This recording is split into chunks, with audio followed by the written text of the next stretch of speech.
బట్టతలతో బాధపడుతున్నారా? ఆధునితనమైన పద్ధతిలో hair transplantation చేయబడును. Face clinic, Hyderabad.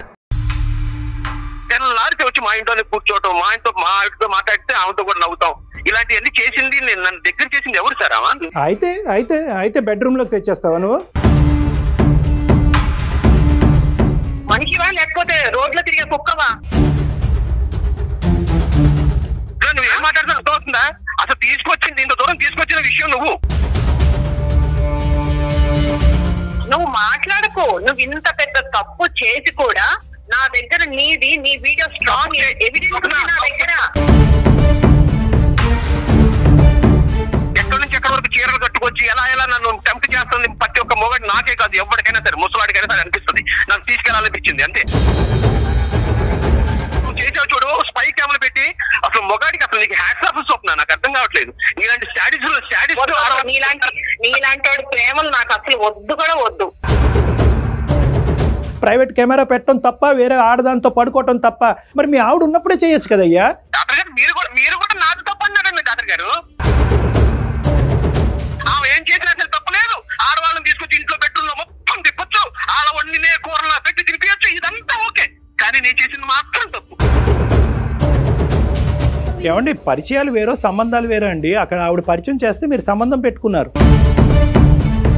విడాకులు అనే పరిస్థితి వచ్చిన తర్వాత, పిల్లలు అటువైపు వెళ్ళిన తర్వాత, నాన్న ఈ కారణం చేత ఇప్పటికీ ఆ వీడియో అమ్మ దగ్గర ఉందంట అనేటటువంటి మాట వస్తే కనుక అప్పుడు ఇంత ధైర్యంగా మీరు మాట్లాడలేరు. ఆ అమ్మాయి బాగోలేదు, తన చూపు బాగోలేదు, తన ప్రవర్తన బాగోలేదు. ఇద్దరు పిల్లల తండ్రిగా మీ భార్యకి చెప్పాలి. మీ బుద్ధి ఏమైందండి? ఆవిడ చేసింది తప్పే, కానీ నువ్వు చేసింది నేరం. ఆవిడ తప్పు, నీది నేరం. ఈ రెండింటికి డిఫరెన్స్ ఉంది. అందమైన జీవితం సమర్పిస్తున్న వారు 49 అంటే సంతోషం, 49 అంటే సంతానం. 49 సమర్పించు అందమైన జీవితానికి స్వాగతం. నమస్తే కళ్యాణ్ గారు. నమస్తే జయ గారు. కళ్యాణ్ గారు, Satish and Swapna wife and husband, వాళ్ళిద్దరి మధ్య ఇష్యూ అనమాట. నేనైతే డీటెయిల్డ్గా చదివాను. అతని నెంబర్ ఇచ్చాడు. ఇంకా లేట్ చేయకుండా కాల్ చేసేస్తానండి. ఒకసారి మీతోనే డైరెక్ట్గా మాట్లాడతాడు. ఈ మధ్యకాలంలో మనం ఇష్యూస్ కూడా ఎక్కువగా వైఫ్ అండ్ హస్బెండ్ మధ్య చూస్తూ ఉన్నాం కదా కళ్యాణ్ గారు. మ్యాక్సిమం చాలా వరకు నేను అడ్వకేట్స్ తో వాళ్ళతో ఇంటర్వ్యూస్ చేస్తూ ఉంటాను కదా, చిన్న విషయాలకి పెట్టి ఇష్యూస్ అంతే. సతీష్ గారండి మాట్లాడేది? నమస్తే అండి, నేను అందమైన జీవితం ప్రోగ్రామ్ నుంచి మాట్లాడుతున్నాను. నమస్తే సతీష్ గారు. నమస్తే అండి. మీ మెయిల్ చూశానండి నేను. డాక్టర్ గారు ముందుంచాను ఈరోజు ఎపిసోడ్లో. అయితే డాక్టర్ కళ్యాణ్ చక్రవర్తి గారు కూడా మీతో మాట్లాడతారు ఒకసారి. జస్ట్ మినిట్ అండి, డాక్టర్ గారితో మాట్లాడండి. సతీష్ నమస్తే నాన్న. నమస్తే. చెప్పినా ఎక్కడ మీరు ఉండేది, ఎక్కడ మీ వయసు ఎంత, సమస్య ఏంటి? నేను హైదరాబాద్ లో ఉంటున్నాను సార్. Good, okay. నేను ఒక చిన్న యాడ్ ఏజెన్సీ పెట్టుకున్నాను సార్. Super, okay. ఒక చిన్న సమస్య ఏంటంటే సార్, అంటే ఎప్పుడు చూడటమే తప్ప ఫస్ట్ టైం నా సమస్య కూడా మీ దగ్గరికి వస్తుందని చెప్పి నేను ఏదైతే కల్లో కూడా అనుకోలేదు సార్. కాకపోతే పరిస్థితులు అలా అయినాయి సార్. మీరే నాకు న్యాయం చేస్తారనే ఉద్దేశంతో ఫోన్ చేస్తున్నాను సార్. తప్పకుండా సార్. ఏం లేదు సార్, నాకు పెళ్ళయింది సార్. పెళ్ళైన తర్వాత ఇద్దరు పిల్లలు సార్, ఒక అమ్మాయి ఒక అబ్బాయి. జీవితం మీలాగే అందమైన జీవితంలా సాగిపోతుంది సార్. ఈ మధ్యలో మా ఆవిడ ఒక 1 వీక్ బ్యాక్ ఇంటికి వెళ్ళింది సార్. వాళ్ళ అమ్మగారి ఇంటికి వెళ్ళి వస్తానని చెప్పి వెళ్ళారు. వెళ్ళి వచ్చిన దగ్గర నుంచి ఒక కొత్త మనిషిని చూసినట్టుంది సార్ నాకు ఇంట్లో. అంటే అంతకుముందు చాలా అన్యూన్యంగా ఉండేది సార్. ఈ వచ్చిన దగ్గర నుంచి మనం విడాకులు తీసుకుందాం అనే ఒక టాపిక్ ని ప్రతిసారి తీసుకొచ్చేస్తుంది. అంటే యాడ్ ఏజెన్సీ అంటే ఎన్నో సమస్యలు సార్ మాకు, క్లయింట్స్ తో వీటితో. అసలు మైండ్ ఎలా అయిపోయిందంటే సార్, అసలు మైండ్ డిస్టర్బ్ చేసేస్తుంది సార్. ఇంటికి వెళితే ఫోన్ చేస్తే ఫస్ట్ అడిగే మాట ఎప్పుడు విడాకులు తీసుకుందాం. ఇది అసలు ఎలా అయిందంటే సార్, విడాకులు అంటే ఏదో చాలా చాలా సింపుల్ గా చెప్పేస్తుంది సార్. నాకు చాలా బాధ వేస్తుంది. ఎందుకంటే ఒక 2 పిల్లలు ఉన్నారు మాకు. ఎన్ని ఇయర్స్ అవుతుందండి సతీష్ గారి పెళ్ళయి? నాకు నియర్లీ 8 years అయింది మేడం. 8 years, ఇద్దరు పిల్లలు. అవును మేడం, అవును. ఆవిడ వర్కింగ్ సతీష్? లేదండి, హౌస్ వైఫ్ మేడం. హౌస్ వైఫే. పెద్దలు కుదిర్చిన వివాహమేనండి మీ ఇద్దరిది? ఆ పెద్దల కుదిర్చిన వివాహం మేడం. సరే ఇప్పుడు సతీష్ అది కాదు, ఇప్పుడు నీకెంత ఆశ్చర్యంగా ఉందో, మేము ఎప్పుడు ఇలాంటి సబ్జెక్ట్ వినలేదు. అంటే ఇంతకు ముందు ఎప్పుడు ఆవిడ పుట్టింటికి వెళ్ళలేదా, లేదంటే అక్కడి నుంచి ఏమైనా బ్రెయిన్ వాష్ జరిగిందా, లేదంటే మీరు పూర్తిగా విప్పి చెప్పట్లేదా మాకు? లేదు సార్, మా అత్తయ్య గారు మా మామయ్య గారు కానీ మా మిస్సెస్ గానీ ఎప్పుడు వెళ్ళినా సరే మేము ఫ్యామిలీతో వెళ్తాం. నాకు ఒక చిన్న వర్క్ ఉండటం వల్ల ఈసారి నేను వెళ్ళొస్తానంటే మీరు ఉండండి అంటేనే నేను ఆమెను పంపించాను సార్. ఎప్పుడు వెళ్ళినా కలిసే వెళ్తాం, ఎప్పుడు ఇలాంటి సిచ్యువేషన్ జరగలేదు సార్. ఏమీ లేకుండా ఒక అమ్మాయి అయితే ఏదైనా చూడకూడదన్న అమ్మాయి చూసి ఉండాలి, లేదంటే పిచ్చిదన్న అయి ఉండాలి. ఈ రెండిట్లో ఏదో ఒకే సబ్జెక్ట్ ఉంటుంది. ఇప్పుడు అంతకుముందు మీరు ఎంత ప్రేమిస్తున్నారంటే, ఇద్దరు పిల్లల కన్నా 8 సంవత్సరాలు ప్రయాణం చేస్తుంది, మీకంటే ఎక్కువగానే ఆవిడ మిమ్మల్ని ప్రేమించి ఉంటుంది. సో ఎంతో కొంత ఏదో ఒక ఈ పర్టికులర్ ఇష్యూ మీద నాకు అనుమానం ఉంది సార్, లేదంటే ఈ సబ్జెక్ట్ మీద నాకు క్లారిటీ రాలేదు అనేది ఏమన్నా ఉందా అంతకు ముందు మీ ఇద్దరి మధ్యలో? మా ఇద్దరి మధ్యలో నేను ఆమెను అనుమానించడం కానీ నన్ను ఆమె అనుమానించడం కానీ ఇప్పటి వరకు ఎప్పుడు అలాంటి ఇష్యూస్ ఎప్పుడు లేవు మేడం. ఉన్నాం, అనుకోకుండా వెళ్ళి వచ్చేది చెప్పేసరికి ఇంకా అసలు వేరే కారణాలు కానీ, ఫైనాన్షియల్ ఇష్యూస్ కానీ, ఇంట్లో డబ్బులకు సంబంధించి, పిల్లలకి సంబంధించి, లేకపోతే మీ అత్తమామలు వాళ్ళ అత్తమామలకు సంబంధించి అసలు మీ ఇద్దరి మధ్య ఎటువంటి డిస్టర్బెన్స్ లేదండి? అలాంటిది ఏమీ లేదు మేడం. ఏది ఉన్నా సరే నాకు ఎంత వస్తుంది ఏంటనేది మొత్తం ఆమె హోమ్ డిపార్ట్మెంట్ కింద ఆమెకి ఇచ్చేసాను. ఆమె మొత్తం రన్ చేస్తూ ఉంటుంది. నాకు ఖర్చులు కావాలన్నా ఆమె నాకు చేతికి ఇచ్చి పంపిస్తుంటుంది మేడం. సింపుల్ గా సతీష్ విడాకులు అనే సబ్జెక్ట్ వచ్చింది. విడాకుల మీద కారణం ఏమి రాద్దామని అనుకుంటుంది ఆవిడ? ఏదో చెప్పాలి కదా, దాని మీద అడిగారా పోనీ? అదేనా ఏంటి కారణం అని? ఏమి అడగలేదు. లాయర్ తో మాట్లాడు, నేను లాయర్ దగ్గరికి వచ్చి మొత్తం ఓపెన్ అవుతాను, నాకు విడాకులు కావాలి. ఎవరి దగ్గర ఓపెన్ అవుతాను అంది, మీ దగ్గర మాత్రం ఓపెన్ అవుతుంది ఆవిడ. అంతే అంతే. మరి మీ అత్తగారు మామగారికి ఫోన్ చేసి అడిగారా మీరు, ఏంటమ్మా ఏంటి అత్తయ్య మామయ్య ఏంటి విచిత్రం ఏంటని అడిగారా? సార్ ఇప్పుడు వాళ్ళు చాలా హ్యాపీగా ఉన్నారు సార్. మేము ఇద్దరం ఏదో బాగా అన్యూన్యంగా ఉన్నాం. పెద్దవాళ్ళని ఇబ్బంది పెట్టడం ఎందుకని నేనైతే అక్కడి వరకు వెళ్ళలేదు. ఇప్పుడు వరకు చాలా సిన్సియర్ గా ఉన్న అమ్మాయి ఎందుకో ఈ వారం రోజుల్లో ఏదో హర్ట్ అయింది ఆవిడ. ఖచ్చితంగా ఆ కారణం అయితే మీ ఎదురుగుంటే చెప్పలేకపోతుంది. దానికి భయం అయి ఉండొచ్చు, సిగ్గైనా అయి ఉండొచ్చు, బాధ అయినా అయి ఉండొచ్చు. సో ఏదో ఒక బలమైనటువంటి కారణం వల్లే అలా అయ్యింది. తను ఈ 1 వీక్ బట్టి ఎలా ఉంటుంది ఇంట్లో? ఈ వన్ వీక్ వెళ్ళి వచ్చిన దగ్గర నుంచి ఎవరితో మాట్లాడటం లేదు సార్. ఎవరు అంతకుముందు మన ఇంటికి వచ్చే వాళ్ళు పోయే వాళ్ళతో కూడా చాలా చిరాకుగా మాట్లాడుతుంది.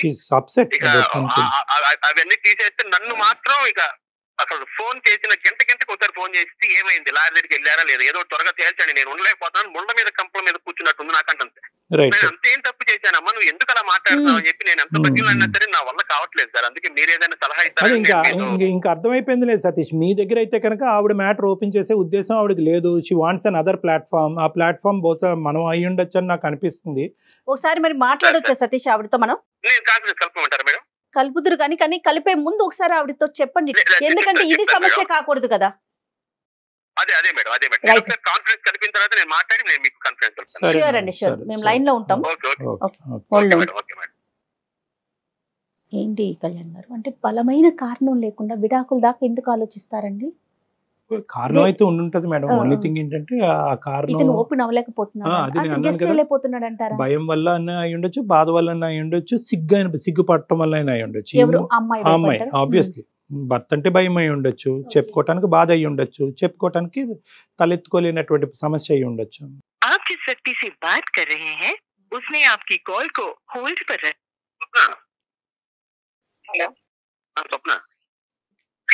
చెప్పు. అదే మామూలుగా ఎలా ఉన్నావు? ఇంట్లోనే ఉన్నావా? ఇంట్లోనే ఉన్నాను. చెప్పు. ఏం లేదు స్వప్న, నాకు తెలిసిన ఒక డాక్టర్ గారు ఉంటేనే నేను డాక్టర్ గారి దగ్గరికి వచ్చాను. మన సమస్య వరకు చెప్పాను ఇట్లా సంగతి అని. ఒకసారి నీతో కూడా ఒకసారి మాట్లాడతానన్నారు. ఏం డాక్టరు? సైకాట్రిస్ట్ అనమాట. చిన్న చిన్న మన సంబంధించి ఏదైనా ఉన్నా సరే ఆయనతో డిస్కస్ చేస్తా ఉంటారు పర్సనల్ గా కూడా. ఎందుకు ఇప్పుడు? లేదురా, నువ్వేమో కదిలితే విడాకులు అంటున్నావు. మన ఇద్దరు ఎంత అన్యూనంగా ఉన్నావో నీకు కూడా తెలుసు. నువ్వు ఈ టైంలో నువ్వు నాకు విడాకులు అనేసరికి నాకేం అర్థం కాదు. ఎందుకంటే నువ్వు లేకుండా నేను జీవితం అనేది నాకు బ్లాంక్ గా కనిపిస్తుంది. ఇప్పుడు అదంతా కాదు. ఎవరున్నారు ఇప్పుడు? స్వప్న గారు ఒక్క నిమిషం అండి, నేను సుమన్ టీవీ నుంచి జయాన్ని మాట్లాడుతున్నాను. నాతో పాటు డాక్టర్ కళ్యాణ్ చక్రవర్తి గారు సెక్రటరిస్ట్ డాక్టర్ ఉన్నారండి. అతను పూర్తిగా చెప్పడానికి భయపడుతున్నారో మొహమాటం పడుతున్నారో తెలియదమ్మా. స్వప్న సారీ ఇటువంటి పరిస్థితిలో మీతో మాట్లాడటానికి. కానీ అతను ఏంటంటే ఒక సందిగ్ధ పరిస్థితిలో ఉన్నారు. ఒక సమస్యకి పరిష్కారం గురించి కోరుకుంటూ మనకు చేశారు. మేమేమన్నా హెల్ప్ చేయొచ్చు అనే ఉద్దేశంతో మీ పర్మిషన్ తీసుకున్న తర్వాతే మీతో మాట్లాడమని స్పష్టంగా చెప్పాము. మీకు ఇష్టం లేకుండా అసలు మాట్లాడే ఉద్దేశం మాకు లేదు. ఈ మధ్యకాలంలో వారం రోజులు బట్టి మీరు ఒక నిరాశకు గురయ్యి ఈ బంధమే వద్దు అనుకుని విడాకుల గురించి కోరుకుంటున్నారంట. దానికి కారణం ఏంటో అతనికి అర్థం కాక అతను డిప్రెషన్లోకి వెళ్ళి మాకు చేశాడు. సరే ఉండయ్యా, ఆవిడతో మాట్లాడదామని మేము చెప్పాము. If it is okay with you will talk with you. లేదండి మేడం, కారణం ఏం లేదు సార్, కారణం ఏం లేదు. నాకు విడాకులు కావాలి, తన దగ్గర నుంచి విడాకులు కావాలని నేను కోరుకున్నాను. స్వప్న, నువ్వు మాట్లాడేది ఎలా ఉందో తెలుసా? కారణం లేకుండా ఎవరైనా విడాకులు తీసుకుంటారా? ఎక్కడ చూసావా? నాతో నువ్వు మాట్లాడుకో, నువ్వు నాతో మాట్లాడుకో. నాకు విడాకులు కావాలి, నేను అడిగాను కదా, నేను ముందే నీకు చెప్పానా? నీకు ఎన్నిసార్లు చెప్పాను? నాకు విడాకులు కావాలి నీ దగ్గర నుంచి.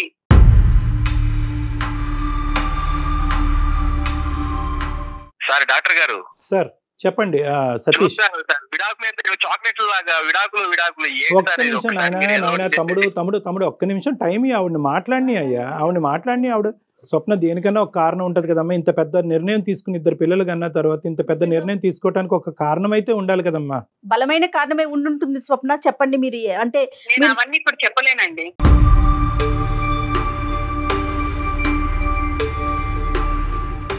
మీరిద్దరూ కలిసి ఉండాలని అతను కోరుకుంటున్నాడు, మీతో ఉండాలని కోరుకుంటున్నారు కదా. నాకైతే తనతో ఉండాలని లేదండి. మీ మాటను బట్టి అర్థమవుతుంది మీరు చాలా బలంగా గాయపడ్డారని. No, the issue is clear that you don't want to stay with him, అమ్మ. మీ ఇద్దరు కలిసి ముందుకు ప్రయాణం చేయాలని అనుకోవట్లేదని అది మా అందరికీ క్లియర్ కట్ గా అర్థమైంది. కానీ ఏంటంటే ఒక కారణం గురించి మాట్లాడుకుంటే కనుక అతనికి ఒక కంఫర్ట్ ఉంటుంది. నేను అవన్నీ చెప్పలేనండి, నేను అవన్నీ మాట్లాడలేను. అంటే ఇప్పుడు ఏం మాట్లాడినా అర్థం అవుతుందా? నువ్వు చెప్పకపోతే ఎలా తెలుస్తుంది? నేను ఏమైనా తప్పు చేశాననే, లేదంటే నా వల్ల ఏమైనా జరిగిందా? ఏదో ఒకటి విషయం తెలుసుకున్నా నీకు విడాకులు ఎలా ఇస్తారు స్వప్న? నాకు అర్థం కాదు.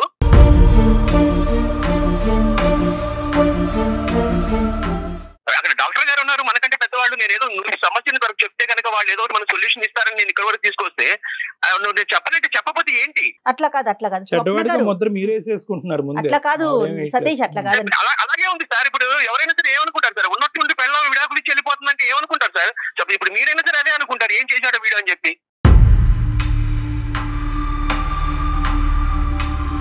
స్వప్న గారు, మీరు డెఫినెట్ గా అంటే మీకు ఇష్టం లేకపోతే ఖచ్చితంగా విడాకుల దాకా వెళ్ళే అవకాశం మీకుందండి. అది దాన్ని ఎవ్వరూ ఆపలేరు. కానీ దానికంటూ ఒక కారణం ఉంటుంది కదా, అక్కడ చెప్పాలి. ఎట్లయినా కోర్టుకు వెళ్ళినప్పుడు మీరు డెఫినెట్ గా అక్కడ మీరు ఎక్స్ప్రెస్ చేయాలి. స్వప్న, ఇప్పుడు ఆ కారణం అనేది మీరు సిగ్గుపడటం వల్ల, లేదంటే భయపడటం వల్ల, లేదంటే అతను ఫోన్ కట్ చేసి మీరు మాతో చెప్పండి, డైరెక్ట్ గా చెప్పండి. ఏం లేదు సార్, తనతో ఉండడం నాకు ఇష్టం లేదు, తనతో నేను ఉండదలుచుకోలేదు, అందుకే నేను తన విడాకులు అడిగాను. 8 సంవత్సరాలు బట్టి ఇష్టపడ్డారమ్మా ఉండటానికి మేడం? అవును సార్, అప్పుడు ఇష్టం ఉండింది, ఇప్పుడు ఇష్టం లేదు.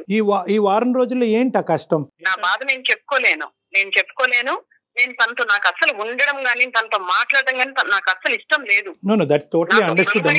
నేను ఒక్కటే, నాకు ఒక్క హెల్ప్ చేయమన్నాను, తన నుంచి నాకు విడాకులు కావాలి, నేను అదే కోరుకుంటున్నాను, నాకు అదే కావాలి, నేను అప్పుడు హ్యాపీగా ఉండగలను. స్వప్నం, ఇది చిన్నపిల్లలు మాట్లాడేది, ఇదేనా పెళ్లి అనుకుంటే ఆ బొమ్మల పెళ్లి అనుకుంటున్నావా? మనకి 2 పిల్లలు ఉన్నారు, వాళ్ళ కెరియర్ చూడాలి. నేను పొద్దుననగా వెళ్ళి సాయంత్రం వరకు ఎంత కష్టపడదో నీకు తెలుసు, నువ్వే చాలా సార్లు అన్నావు. అలాంటిది ఇప్పుడు వద్దు 1 వీక్ లో నీకు ఏమైపోయింది? కారణం చెప్పటం వల్ల నీ కారణం సిగ్నిఫికెంటో ఇన్సిగ్నిఫికెంటో అని తీసి పక్కన పెట్టేసి మీరు విడిపోవటానికి వీలు లేదని చెప్పే హక్కు ఉద్దేశం మాకు లేదు. మేము కారణం అనేది ఎందుకు చెప్తున్నాం అంటే కనుక ఈ కారణం ఈ రోజు కాకపోయినా రేపైనా చెప్పాల్సినటువంటి కారణం. సో అట్లీస్ట్ ఒక కారణం గురించి మాట్లాడుకుంటే కనుక అతనిలో ఉండే ఈ మెంటల్ టెన్షన్ క్లియర్ అయ్యి ఎందుకు ఎందుకు ఎందుకు అనేటటువంటి పరిస్థితి ఎక్కడైనా మనం ఒక ఫుల్ స్టాప్ పెట్టచ్చు కదమ్మా. ఒకసారి ఆలోచించు. చెప్పమ్మా, చెప్పండి ప్లీజ్. మీరు అడుగుతున్నారు కదా, నేను చెప్తాను. ఇప్పుడు తను అట్లా మాట్లాడుతున్నాడు ఏమని, నాకు చాలా బాధగా ఉంది, వారం నుంచి నాకు నరకంగా ఉంది, మంచిగా ఉన్న లైఫ్ ఇలా అయిపోయింది అనేసి అంత మాటలు మాట్లాడుతున్నాడు. అవునండి, నాకైతే అండి వారం నుంచి నేను నరకాన్ని అనుభవిస్తున్నాను. నాకు ఇంకా అదంతా నాకు ఎందుకు, నేను ఎవరికి చెప్పుకోలేదు ఈ బాధ, నేను ఎవరికి చెప్పుకోదలుచుకోలేదు. ఇంకా నాకు ఎందుకు అసలు నేను ఎందుకు ఈ బాధ అనేసి నేను తనతోటి విడాకులు తీసుకుంటేనే నాకు బాగుంటుంది అనేసి నేను తనని అడగడం జరిగింది. ఇదంతా ఏంటమ్మా స్వప్న, చెప్పమ్మా, చెప్తే నీకు కూడా కొద్దిగా రిలీఫ్ ఉంటుంది. లేదండి, మా ఇంటి ఎదురుగా ఒక ఆవిడ ఉంటుంది, నా ఫ్రెండ్. ఆమె చాలా క్లోజ్ అయింది అనమాట నాకు. ఇంకా ఆమె రోజు మా ఇంటికి రావడము, తర్వాత ఆమె ఏం చేసినా సరే మా ఇంటికి తీసుకురావడము, మా ఇంట్లో ఏం చేసినా తీసుకెళ్లడము, ఇలా బాగా చాలా క్లోజ్ గా ఉండేవాళ్ళం ఇద్దరం. చాలా క్లోజ్ గా ఉన్నప్పుడు ఇంకా ఎట్లా అంటే ఇంకా వాళ్ళ ఇంట్లో విషయాలు, వాళ్ళ అత్తమామల గురించి, వాళ్ళ హస్బెండ్ గురించి ప్రతి ఒక్కటి చెప్పి ఎప్పుడు ఆమె ఇంకా గంటలు గంటలు మా ఇంట్లోనే ఉండేది. అయితే నేను కూడా ఇంకా ఆమెకి చాలా క్లోజ్ గా ఉండిపోయాను. బాగా చాలా క్లోజ్ అయిపోయాను. ఎంత క్లోజ్ అయ్యామంటే ఇంకా పర్సనల్ విషయాలు కూడా కొన్ని బాగా షేర్ చేసుకుంటున్నాం ఇంకా ఇద్దరం. అయితే ఎప్పుడు ఈయన ఆఫీస్ కి వెళ్ళిపోగానే ఆమె వచ్చేదన్నమాట, మా ఇంటికి వెంటనే వచ్చేసేది.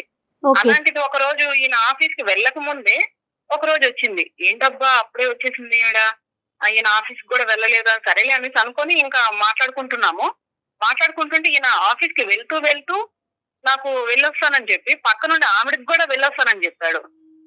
ఏంటి అని ఏమకెందుకు చెప్పాడు అనేసి నేను మనసులో అనుకున్నాను. అట్లా కాదు డాక్టర్, ఇది ఏమన్నా పెద్ద ఇష్యూ సార్? ఇప్పుడు పక్కన ఉన్నప్పుడు ఎవరైనా సరే, ఇప్పుడు ఉంది ఆమెతో పాటు పక్కన ఉన్నప్పుడు మనకు తెలిసినా తెలియకపోయినా వెళ్ళొస్తామంటే ఒక మాట అంటారు కదండి. సతీష్ ఆగండి, అవును మాట్లాడివ్వండి ప్లీజ్. చెప్పండి స్వప్న. ఇలానే రెండో రోజు మూడో రోజు ఇంకా ఆమె వచ్చినప్పుడు అంతా ఈయన వెళ్ళేటప్పుడు ఆమెకి చెప్తూనే వెళ్తున్నాడు. నాకు చెప్పడం, పక్కన ఆమెకి చెప్పడం, ఇంకా ఆమెకి చెప్పుకుంటూ అట్లా వెళ్తున్నారు. అయితే ఇంకా నాకు ఎంత కోపం వచ్చిందంటే ఒక రోజు నేను గట్టిగా అడిగాను, అదేంటి ఆమెకి ఎందుకు చెప్పడం, నువ్వు వెళ్తున్నావు ఆఫీస్ కి వెళ్ళేటప్పుడు ఆమెకి ఎందుకు చెప్తున్నావు నువ్వు అనేసి అంటే, చెప్తే అంటే పక్కన ఆమెకి చెప్తే తప్పేంటి అనేసి అంటున్నాడు. ఇంకా ఒకవేళ నేనే ఏమైనా తప్పుగా ఆలోచిస్తున్నానా, నాదేమైనా తప్పు ఉందా, నేనే ఏదైనా వీళ్ళ గురించి నేను తప్పుగా ఎక్కువగా ఆలోచిస్తున్నానని నేను ఇట్లే అనుకున్నాను. సార్ ఏమన్నా ఎంత ఫూలిష్ అండి ఇది. అంటే ఇప్పుడు మనిషి కనబడినప్పుడు నేను విష్ సార్, అలాంటప్పుడు ఎందుకు సార్ పక్కన పెట్టుకొని మీ ఇద్దరు మూడు వెళ్ళాలో, మీ ఇద్దరు ఆఫీస్కి వెళ్ళేటప్పుడు ఎవరైనా సరే ఏం కోరుకుంటాడు, అదే దగ్గరుండి మనకి లంచ్ బాక్స్ మనకి ఇచ్చి పంపిస్తే ఎంతో హ్యాపీగా ఫీల్ అవుతాం. అంతకుముందు అలాగే ఉంది. ఈమె ఎవరో వచ్చిందని చెప్పి ఆమె నువ్వు ఎందుకు పక్కన నుంచి పెట్టుకోవాలి స్వప్న, నాకు అర్థం కాదు. ఆగు అక్కడికే వస్తున్నా, నిన్ను నువ్వు బాగానే సమర్థించుకుంటూ మాట్లాడుతున్నావు కాదు. ఇప్పుడు ఈ విషయం సమర్థించుకుంటూ అసలు నీది తప్పే లేనట్లుగా మాట్లాడుతున్నావు తెలుసా. నాదైతే 100% చెప్పు. ఈయన ఉండగానే ఆమె వస్తోంది రోజు ఇట్లే నేను గమనించాను. వీక్లీ నేను మార్కెట్ కి వెళ్తానండి, బుధవారం మార్కెట్ కి వెళ్తాను. అయితే నేను ఇంటికి తాళం పెట్టుకొని నేను మార్కెట్ కి వెళ్ళి తిరిగి వచ్చేసరికి ఇంటికి తాళం తీసుంది. అయితే అదేంటబ్బా ఇంటికి తాళం తీసుంది అనేసి నేను డోర్ కొట్టాను. ఈయన వచ్చి డోర్ తీశారు. తీసిన తర్వాత ఏంటంటే ఆఫీస్కి వెళ్ళారు కదా ఎందుకు వచ్చేసారు అని అడిగితే, తలనొప్పిగా ఉంది, కొంచెం కళ్ళు తిరుగుతోంది, బాగాలేదు అసలు అంటే, అయ్యో ఏమైందో మనిషికి అనేసి నేను ఉండండి మజ్జిగ కలిపి తీసుకొస్తాననేసి నేను వంటగదిలోకి వెళ్ళాను. వంటగదిలోకి వెళ్ళి నేను కలిపి తీసుకొస్తుంటే హాల్లో నుంచి ఎవరో పరిగెత్తుకుంటూ వెళ్ళడం నేను విన్నాను. చిన్న గడ్డి చప్పుడు నాకు వినిపించింది. ఎవరనేసి నేను స్పీడ్ గా వచ్చి నేను డోర్ తీయంగానే మా ఎదురింటి ఆవిడ స్టెప్స్ చాలా స్పీడ్ గా దిగుతుంది. అంచే నాకు కనిపించింది. ఏంటి అసలు ఏం జరుగుతోంది నా వెనకాల, లేకపోతే నేనే ఏమైనా ఎక్కువగా ఆలోచిస్తున్నానా, అసలు ఏందనేసి 2 రోజులు నాకు పిచ్చెక్కినట్లు అయిపోయి అసలు ఏం జరుగుతుందో తెలుసుకోవాలనుకున్నానండి నేను. అందుకే నేను ఊరు వెళ్తున్నాననేసి నేను ఊరికి వెళ్ళాను. వెళ్లే ముందు ఏం చేశాను, తెలిసిన వాళ్ళ దగ్గర నేను ఒక స్పై కేమ్ తెప్పించాను.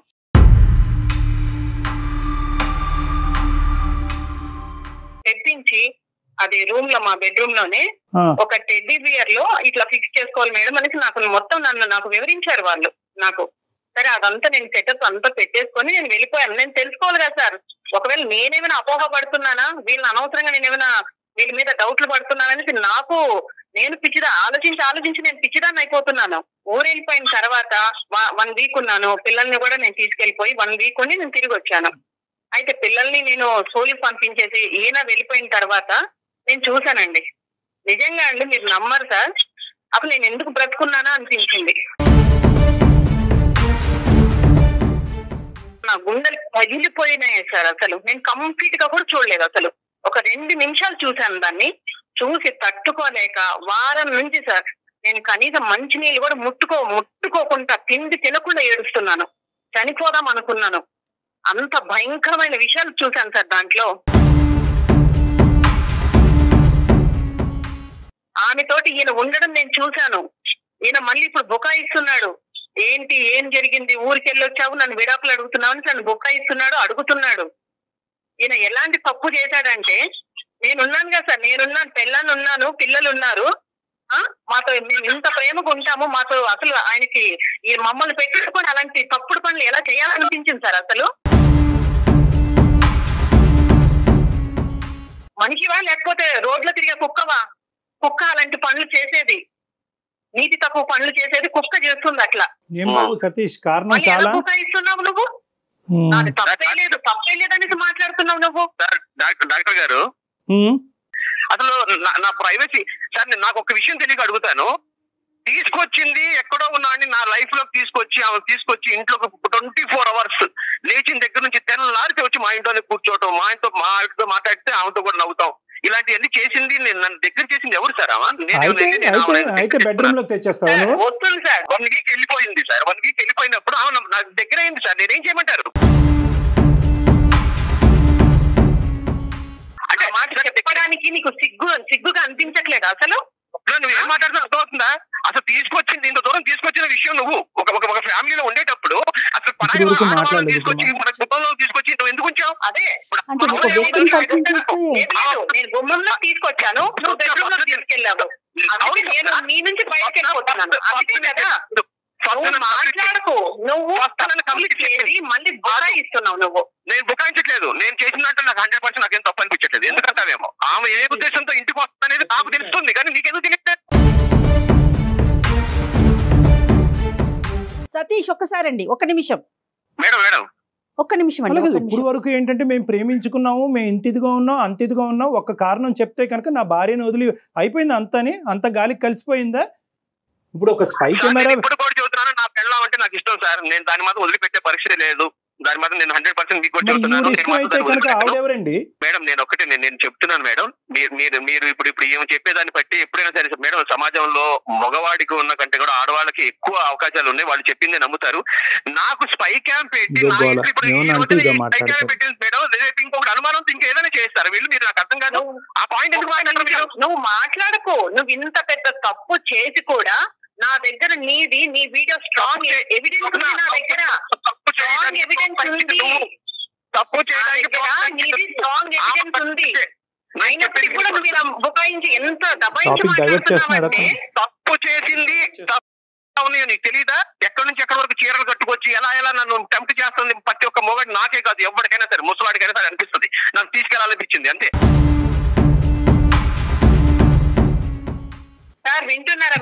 ఇంకా నీ భార్య అనేటటువంటి ఆవిడ బాబు మీ భార్య అనేటటువంటి ఆవిడ ఎవరితోనే దగ్గరగా మాట్లాడితే నువ్వు హాల్లో కూర్చుంటే మీ భార్య లేనప్పుడు నువ్వు బెడ్రూమ్ లోకి తీసుకొస్తావు అంతేనా?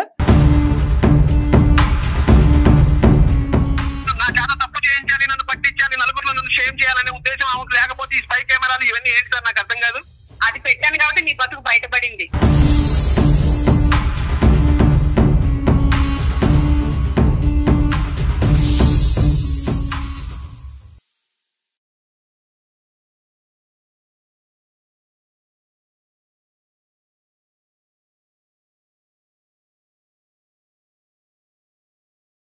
సుమన్ టీవీలో మీ పర్సనల్ అండ్ బిజినెస్ ప్రమోషన్స్ కోసం కింది నెంబర్కి కాంటాక్ట్ చేయండి.